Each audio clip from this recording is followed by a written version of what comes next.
Okay, a couple of items for you all at the top. Today is an exciting day. We enter a new phase of our vaccination program and our effort to put the pandemic behind us. Starting today, everyone 16 years and older in every state is eligible for the vaccine. Thanks to the aggressive action we have taken through our wartime whole of government response, we have enough vaccine supply for all adults to get vaccinated. Thousands of vaccinators, we will have, I should say, thousands of vaccinators ready to get people vaccinated, and more than 60,000 places, convenient places for people to get their shot. So we have put up a couple of highlights here. More than half of all adults in America have now received at least one shot. More than 32% of adults are fully vaccinated. 81% of seniors have at least one, and just about 2/3 are fully vaccinated. At least 90% of Americans now have a vaccine site within 5 miles of where they live. And in order to make sure people know that they're eligible, we're blitzing the airwaves, including local media, constituency radio and television, and also have a range of officials doing national interviews, especially health and medical experts. Google is providing information on its homepage to help people find a location near them, and there are notifications from Facebook and Twitter, as well as even a Snapchat message from Dr. Fauci. Never too young to Snapchat, too old, too young, either way. There's also a bipartisan AJP meeting happening today, American Jobs Plan happening today. This afternoon, the president, shortly after the briefing, I should say, and Secretary of Transportation, Pete Buttigieg, will host a meeting in the Oval Office with a bipartisan group of representatives and senators who are former mayors and governors. There are, of course, more former mayors and governors than just this group. We will likely welcome them in the future as well, but the president's looking forward to tapping into their experience and expertise overseeing local communities and states. Hence, this is the group he'll be meeting with today. They'll discuss the American Jobs Plan, the critical need for investment in our nation's infrastructure, and their state and local executive experience combined with their legislative experience provides, in the president's view, important perspective on how to invest in our roads, bridges, railways, and infrastructure across the country. Two more quick items for you. Today we congratulate the men and women of NASA and the Jet Propulsion Laboratory for yet again making history in outer space. The space agency's aptly named Ingenuity helicopter lifted off of Mars early this morning, performed the first ever powered flight on a world beyond Earth. And this brief flight now paves the way for more extensive exploration down the road. Future Red Planet missions could include choppers as scouts or data collectors. Very exciting. Finally, today the Department of Housing and Urban Development is announcing the obligation of $8.2 billion in community development block grant mitigation funds for Puerto Rico, along with the removal of onerous restrictions unique to Puerto Rico that limit the island's access to these funds that were allocated following Hurricane Maria in September. And these actions are the latest in an ongoing whole of government effort to support the island's recovery and renewal. Jonathan, why don't you kick us off? Thank you, Jen, and happy Patriots Day. I know you're a New Englander, so. Yeah. In terms of two matters for you, one domestic, one foreign, starting here at home. The nation is obviously watching right now the closing arguments in the Derek Chauvin trial in Minnesota, and I was hoping you could please walk us through what the federal level of preparedness is right now for a verdict that could be coming in a matter of days. What sort of coordination is there with states, not just in Minnesota, but elsewhere? If there indeed will be perhaps unrest one way or the other after the riot. Could you walk us through conversations being had with local officials, mayors, governors, and so on? Well, first let me say, as you all know, the jury is deliberating. We'll come back with a verdict, or they will be deliberating, I should say, after the closing arguments today. They'll come back with a verdict, and we're not going to get ahead of those deliberations. I'm not suggesting you were asking that, but I just wanted to restate that. What I can say is, broadly speaking, we are in touch with mayors, governors, local authorities. Of course, our objective is to ensure there is space for peaceful protest, we continue to convey that while this country has gone through an extensive period, especially the Black community, of pain, trauma, and exhaustion, as we've watched these, not just the trial, but of course additional violence against their community over the past several weeks. It's important to acknowledge that and elevate that at every opportunity we have. But in terms of your question, Jonathan, we're in touch with local authorities, we're in touch with states, with governors, with mayors, and certainly we will continue to encourage peaceful protests, but we're not going to get ahead of the verdict in the trial.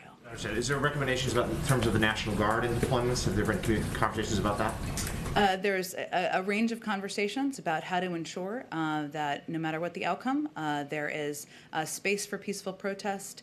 But of course, we'll let the jury deliberate, and we'll wait for the verdict to come out before we say more about our engagements. Okay. And the other matter, Alexei Navalny, obviously in a Russian prison. There are reports today that he has been removed to a hospital for medical treatment after the hunger strike he has been on. Can you provide us the latest in terms of what the White House has heard about how he is doing, and if you believe this is an acceptable motive, if this is enough care for him, and what sort of conversations are being had right now with the Russian authorities as to that situation? Well, first, I expect today, if not now, our national security advisor is going to have a conversation with his counterpart, and we'll have a readout of that once that's concluded. That, of course, will cover a range of topics, but certainly the detention and treatment of Navalny will be a part of that. Let me say that as a reminder, in the president's first conversation with President Putin, he raised a range of concerns, including the treatment of Navalny. On March 2nd, we announced, in coordination with several key allies and partners, our response to Russia's use of a chemical weapon to poison Alexei Navalny. So we continue to reiterate our view that that what happens to Mr. Navalny in the custody of the Russian government is the responsibility of the Russian government, and that they will be held accountable by the international community. As the National Security Advisor Sullivan has said, he said just yesterday, well, we're not going to telegraph our punches. If Mr. Navalny dies, well, there will be consequences to the Russian government, and we reserve those options. But in the interim, our objective is, of course, continuing to call for, push for his release, and reiterate our view that he must be treated humanely. Okay. Go ahead. Thanks, Jen. Can you explain where things stand right now when it comes to the refugee ban? First off, the White House said on Friday that actually the 15,000 cap that was set by the Trump administration remained justified. But then later you said, actually, no, the number is going to go up by May 15th. I would dispute that being our characterization on Friday, but let me walk you through what we did announce. Last week's announcement, or Friday's announcement, I should say, was an effort and an important step forward in our view to reverse the Trump policy that banned refugees from many key regions of the world. So there were many parts of the Middle East, parts of Africa, where refugees could not apply and could not come into the United States. In part as a result of that, there were a very limited number of refugees in the low thousands that had come over in an extensive period of time during the Trump administration. That was an important step in our view. In addition, there had been refugee flights that had not traveled, had not been taking off to come to the United States, and we resumed those flights. This was always meant to be just the beginning. In the announcement we made on Friday, we were clear in the emergency presidential determination that if 15,000 is reached, a subsequent presidential determination would be issued to increase admissions as appropriate. And that is certainly our expectation. In addition, we also announced on Friday that the president, while we are assessing right now what is possible in terms of, given the fact that the asylum processing has been hollowed out from the State Department, and also the ORR, the Office of Refugee Resettlement, has also been hollowed out in terms of personnel, staffing, and financial and funding needs. We have every intention to increase the cap and to make an announcement of that by May 15th at the latest, and I expect it will be sooner than that. The president also remains committed to pursuing the aspirational goal of reaching 125,000 refugees by the end of the next fiscal year. And what role has the situation at the border, which the president called a crisis this weekend, what role has that played in decision-making around the refugee cap? Sure. Well, if I walk you back just a little bit, and hopefully this will be helpful to you, during the transition, our team made an assessment of what our refugee cap should look like. And we looked back at the last few years and assessed that because of the very low numbers, the restrictions I just mentioned that were in place, restricting refugees from coming from the parts of the Middle East, most of the Middle East, I should say, and Africa, we needed to go big and have a bold goal. And so that's why we set the 125,000 cap objective by the end of fiscal year 22. 62,500 was a down payment, meant to be a down payment in this year. That was why we set that goal. Now, that was an aspirational increase of 10 times what was being let in by the Trump administration. In that period of time, we came into office, the president made that announcement, put those aspirational goals out there. There were a couple things that happened. One, as you alluded to, there was an increase of unaccompanied children at the border. Our policy was always going to be to welcome those children in, find a place where they could be sheltered and treated humanely and safely. That increase and that influx, as you all know, was higher than most people, including us, anticipated. The second factor was that it took us some time to recognize how hollowed out these systems were. The Office of Refugee Resettlement, which oversees, while there have been different pots of money and different personnel, has both the resettling of refugees as well as unaccompanied children. And there are questions and have been assessments about reprogramming of funds and how we can address both at the same time. And certainly that ability and ensuring we can do that effectively has been on the president's mind. And then finally, on a somewhat related matter, the president has said that climate change is one of the factors that has created this surge at the border, but there are no Central American countries that have been invited to the climate summit that the White House is putting on. How did you decide which countries to invite, and has it been considered whether or not to invite some Central American countries? Well, I'll say that engaging Central American countries in South America, many other countries around the world in the climate crisis is certainly our objective and our plan. And you will see that play out through diplomatic channels, whether it's through former Secretary Kerry, who's now our envoy, or Secretary of State Blinken, or the president himself. There were 40 global leaders invited. This is our first summit of this kind, and obviously a number of them will be speaking. So I think the decision was made about how to impact and invite, or how to invite kind of some of the largest economies in the world. That was the objective. But engagement with these countries, having a conversation about the role many of them play in addressing the climate crisis is absolutely on our diplomatic agenda beyond this summit this week. Go ahead. Go ahead, Dylan. If it is a not guilty verdict, will the president be disappointed? I think we're not going to get ahead of the jury, the legal process, and the jury making their deliberations, Caitlin. And when the jury makes their deliberations and concludes and a verdict is found, I'm certain the president will speak to that. And you talked about how the White House is preparing for whatever that verdict is. Congresswoman Maxine Waters said over the weekend that we've got to stay on the street, and we've got to get more active, we've got to get more confrontational, we've got to make sure that they know that we mean business. Does the president agree with what she said about getting more confrontational? Well, I can speak to the president's view. He has been very clear that he recognizes the issue of police violence against people of color, communities of color, is one of great anguish, and it's exhausting and quite emotional at times. As you know, he met with the Floyd family last year and has been closely following the trial, as we've been talking about, and is committed to undoing this long-standing systemic problem. His view is also that exercising First Amendment rights and protesting injustice is the most American thing that anyone can do. But as he also always says, protests must be peaceful. That's what he continues to call for and what he continues to believe is the right way to approach responding. Okay, thank you. And on the refugee cap, you were saying that there have been other factors that have affected what that goal is now going to be with the limit that has happened since he first announced he wanted it to be 62,500. But can you explain why 2 weeks ago, when I asked if he was committed to raising it to that number by the end of this fiscal year, you said without hesitation, yes.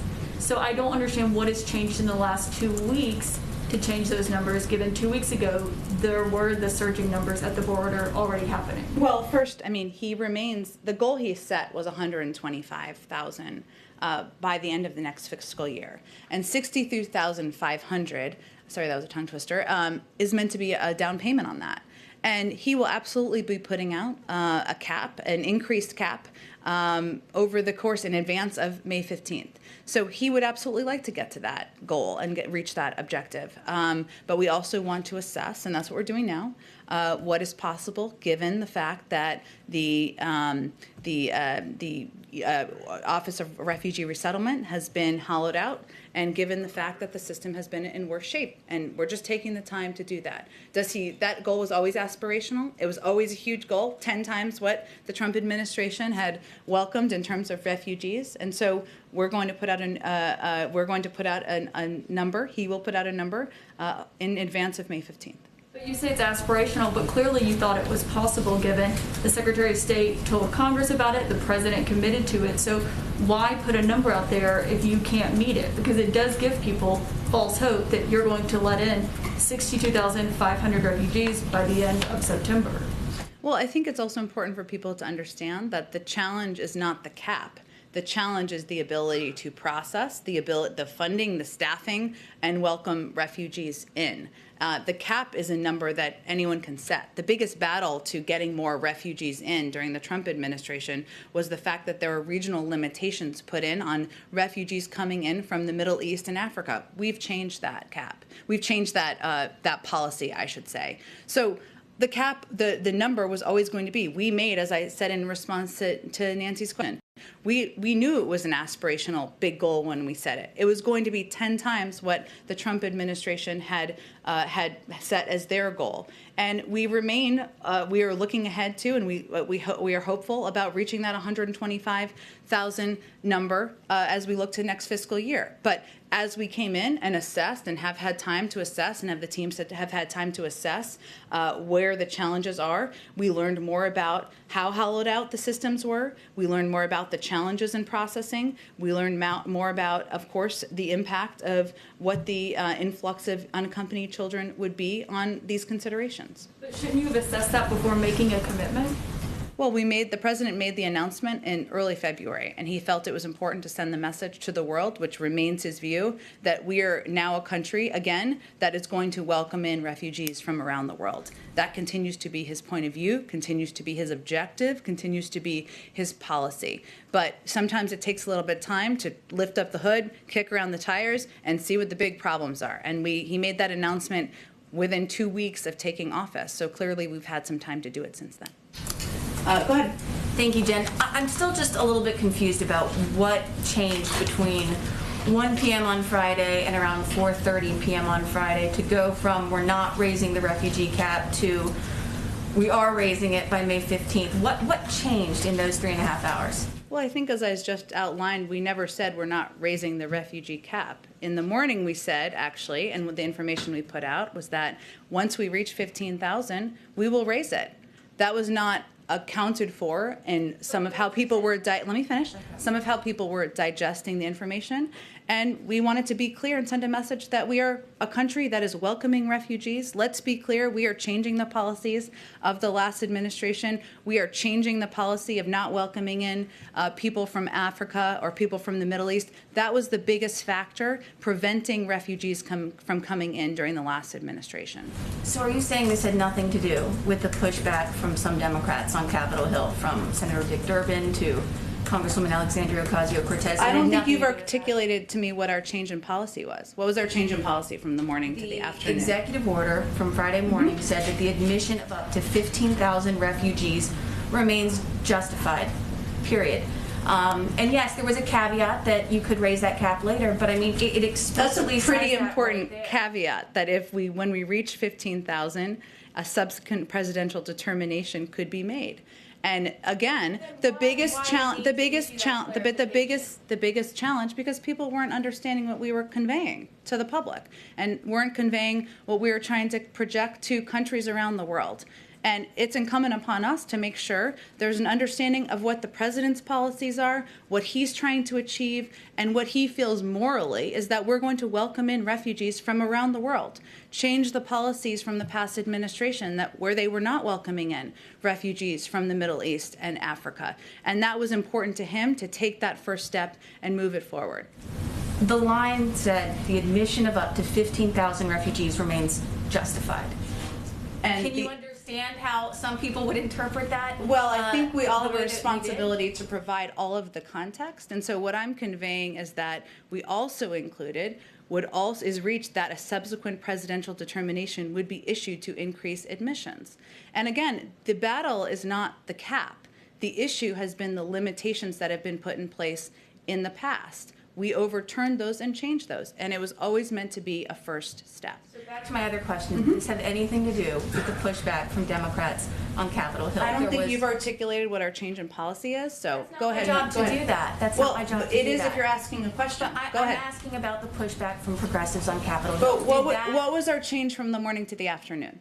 The change from the morning to the afternoon was that you explicitly said the admission of up to 15,000 refugees remains justified, and in the afternoon you said that the president would be raising the cap on or before May 15th. In the morning, we also said that if 15,000 is reached, that a subsequent presidential determination would be issued to increase admissions. That was not clearly understood. We felt it was incumbent upon us to make sure people understood and were clear that our objective was to welcome in more refugees, and we remain committed to our goal. And I have go ahead. one more question. Sure. President Biden over the weekend called what happened at the border a crisis. Is that now the official White House position, that there is indeed a crisis at the border? Well, let me first say that we have made some progress in moving children from out of Border Patrol facilities into shelters. Nearly 1,000 unaccompanied minors were transferred out of CBP facilities and into the care of Health and Human Services just this weekend. We still have a lot of work to do, but that is a step forward in our view. The president does not feel that children coming to our border seeking refuge from violence, economic hardships, and other dire circumstances is a crisis. He does feel that the crisis in Central America, the dire circumstances that many are fleeing from, that is a situation we need to spend our time, our effort on, and we need to address it if we're going to prevent more of an influx of migrants from coming in years to come. Go ahead. Thanks, Jen. The readout from Jake Sullivan's call just hit a little bit ago. Timely. But it didn't mention Navalny, and the Russians, of course, last week said that President Biden didn't mention him in their call. Any reason why his name hasn't been in the readouts? Well, again, I reiterated that the president's first call with President Putin, he conveyed a range of concerns we have, including the treatment of Alexei Navalny. We issued, in coordination with our European partners, a number of steps to a number of sanctions in response to the poisoning of Alexei Navalny. I obviously haven't spoken to our national security team about the call, given I was out here for the call, so I'd have to check on that for you. Then another question on the refugee cap. You mentioned the infrastructure constraints, et cetera. I mean, how close do you think you all can get to the 62,500? I mean, is there an initial projection of what you're hoping to hit for that? We want to get to that, and we want to provide that to all of you, and our team is currently assessing exactly that. And then lastly, on the Chauvin trial, we're expecting a verdict any day now. I know you said you're not going to get ahead of it, but we've also seen, of course, the shooting of Adam Toledo in Chicago. I mean, what is the White House doing to address policing? Are there any more executive orders in the pipeline or under consideration? I mean, what signal are you going to send to those communities? Well, there's a number of steps we've actually taken, the Department of Justice has taken. Let me first reiterate that the president has said repeatedly that he believes we need police reform. That is why he's calling on Congress to deliver that to his desk. It is incumbent upon Congress and the Senate to move forward. And obviously there are discussions and negotiations about what that looks like. But we've seen an unacceptable and a long-standing trend that is the cause of immense pain and hardship across the country. During the campaign, then former Vice President Biden emphasized the importance of the Justice Department using the authority he spearheaded as a senator to investigate systemic police misconduct. And there are a couple of steps that have been taken in recent weeks. Last week, Attorney General Garland reversed a Trump administration memo that limited the use of consent decrees with respect to investigation of police departments, and reversing the prior memo returns DOJ to the use of all civil rights enforcement tools it has for its crucial work. The president also pledged to appoint DOJ leadership that would prioritize pattern or practice investigations that would, of course, ensure there were that investigations into racially unfair and inappropriate conduct were taken seriously and prioritized. And he has two critical nominees pending who would do exactly that: Vanita Gupta to be Associate Attorney General and Kristen Clark to head the Civil Rights Division. He also, of course, firmly supports the George Floyd Act. As I've said, he believes there's definite urgency at this point in time, and will continue to convey that. I'd also note our initial budget calls for increasing funding for the Department of Justice's Civil Rights Division by millions of dollars in order to advance accountability and reform for abusive police practices. And finally, multiple states have enacted bipartisan policing reform statutes in recent months. And we believe that those are encouraging signs in some states of the country. It's not the only thing that needs to happen. We need federal legislation, but that's also something we certainly haven't been encouraging. One last question domestically, if I may. Is the White House committed to including the $400 billion for elder care in the AJP package? The caregiving proposal we have in there, obviously we believe that is important, imperative, and that will help address what we see as a caregiving crisis in our country, where 2 million women have left the workforce. A lot of those women have done so because they are in what many call the sandwich generation, where you're caring for elders and you're also caring for children. Also, the caregivers themselves are only being paid about an average of $11 an hour. That's completely unacceptable. That's why we proposed that in that package. There will be a range of views. There are a lot of members who are absolutely for that and adamant that it should be included. There are some who don't feel that way, so we'll have the conversation. More of those are happening this week, and we'll go from there. Could it slip into the next package just to make it more palatable for this one to pass? You know, it's a great question, but we're not quite there, and the mechanics or the mechanisms for what different components will be how they will move forward on the Hill. We're eager to have those conversations with leaders in Congress. Go ahead. Thanks, Jen. India is facing a critical shortage of raw materials necessary to make vaccines, and officials there are urging the U.S. to lift the U.S. embargo of exporting those raw materials. My colleagues in India are reporting today that the Biden administration recently told India that its request was being considered and would be acted, in quotes, at the earliest. Could you provide some more details on that, maybe some timeline? Sure. So Ambassador Catherine Tai, of course, gave some remarks at a World Trade Organization virtual conference last week, and she highlighted a couple of points, I should say, that are very representative of our view. The significant one being the significant inequities we are seeing in access to vaccines between developed and developing countries are completely unacceptable. Extraordinary times require extraordinary leadership, communication, and creativity. We are, of course, working with WTO members on a global response to COVID. That includes a number of components, whether it's $4 billion committed to COVAX, or discussions about how we can aid and assist countries that need help the most. But our focus is on determining the most effective steps that will help get the pandemic under control. We don't have anything further in terms of next steps or a timeline, but we are considering a range of options. I did a quick review of the president's daily schedule, and I found that the White House had 38 listings that dealt with the COVID pandemic. Mm-hmm. You conducted 32 COVID press briefings, 20 items dealing with the economy and jobs, 6 on infrastructure, but just 2 on guns. Mm-hmm. 1 was happenstance in Georgia. You know, if the daily schedule represents a public expression of the White House's priorities, why should we conclude that the guns and violence is not a top priority? Well, having played some role in some White Houses on the daily public schedule, I will tell you that It often includes the issues that the public, one, has the appetite most to hear updates on, and certainly the COVID pandemic is front and center for people across this country for understandable reasons. More than 550,000, more than 560,000, I believe, people have died. People are worried about their loved ones, their family, and they want to hear more on what we're doing. I will say that there are also some discussions and policies, and to go back to an earlier question, the discussions about Alexei Navalny in a separate category are actually an example of this as well, where conversations in private can be more effective.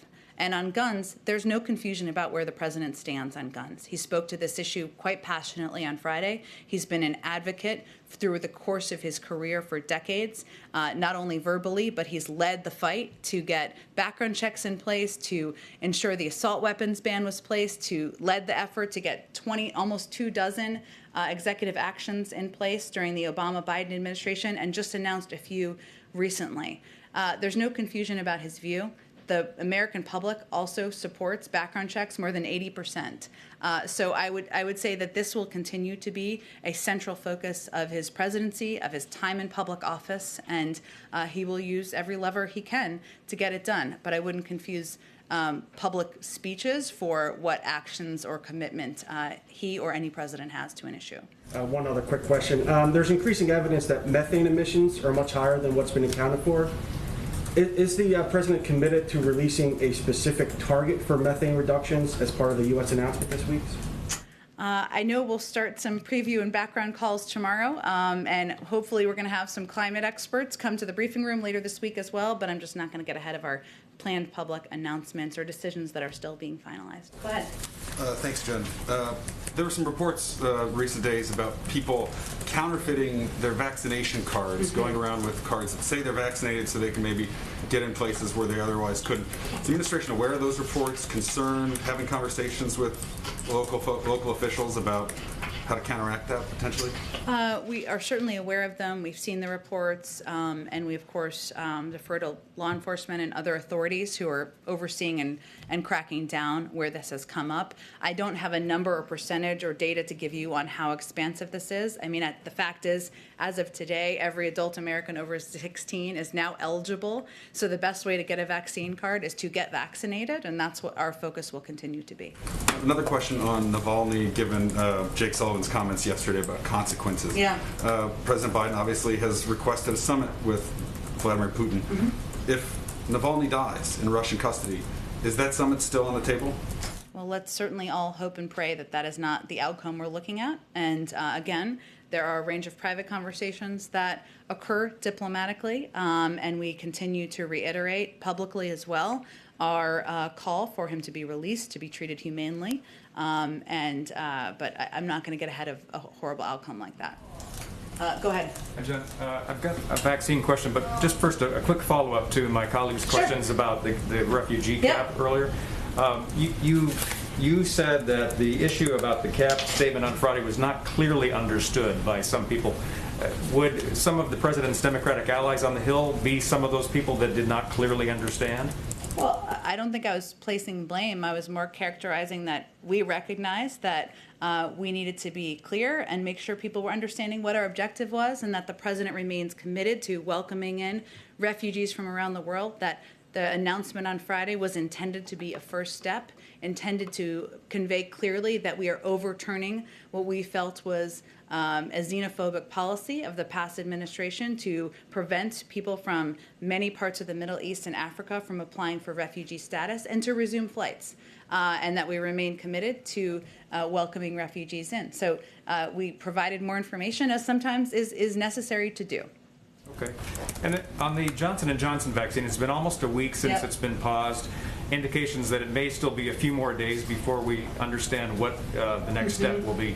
Is the White House concerned, or what is the level of concern that J&J's reputation may be harmed during this time period, and it could hamper the administration's efforts to reach out to skeptical or hesitant Americans about getting vaccinated?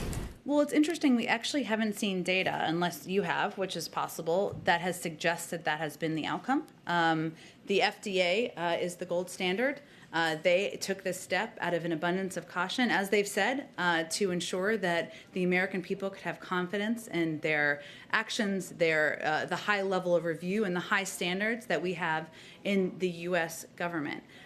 They're convening again on Friday, as Dr. Fauci, I think, spoke to over the weekend, so we'll see what comes out of that. But what we've seen as it relates to confidence or hesitancy is that, broadly speaking, it's really an issue of access, and we've seen that as the case in many communities across the country, and our focus is on working to address that. In part access, I should say, but also in part messengers, and that's why a huge amount of our $3 billion in funding is focused on empowering and funding local messengers, whether it's doctors or clergy or local civic leaders, because we know they are the most effective in conveying the efficacy of these vaccines. Thank you. Go ahead. Hey, Jen, just a couple on the jobs bill and climate summit. Senator Cornyn and Senator Coons spoke about the possibility for a smaller, narrower infrastructure bill in the range of $800 billion. Does the president see that as a viable alternative to what he's proposed? And then how does he view this idea that there might be an opportunity to get some kind of bipartisan agreement on infrastructure before you move on to the carrot economy? That if you could do it in the near term, as Senator Coons suggested, that that'd be the way to go. Well, there are a range of ideas and proposals out there. Some Senator Coons, Senator Manchin, some Republican senators, and some Democrats who may be more on the progressive wing of the party as well. And our objective at this point in time is to hear and listen to all of those and to determine what the path forward may look like in coordination and cooperation.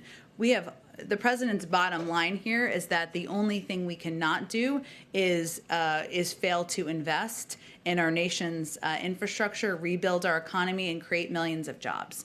That's the only piece he does not want to see us fail to do as a country, and fail to do as hopefully in a bipartisan manner, ideally. But in terms of the ideas being put forward, we're quite open to a range of mechanisms for agreed upon legislation moving forward. Smaller packages, pieces being peeled off. Right now, there's the nitty-gritty work going on in Congress where members are meeting, staffs are meeting, committee staff are meeting to discuss what's possible, where there's agreement. We welcome that. But, in terms of what the package or size looks like, we're just not quite there yet.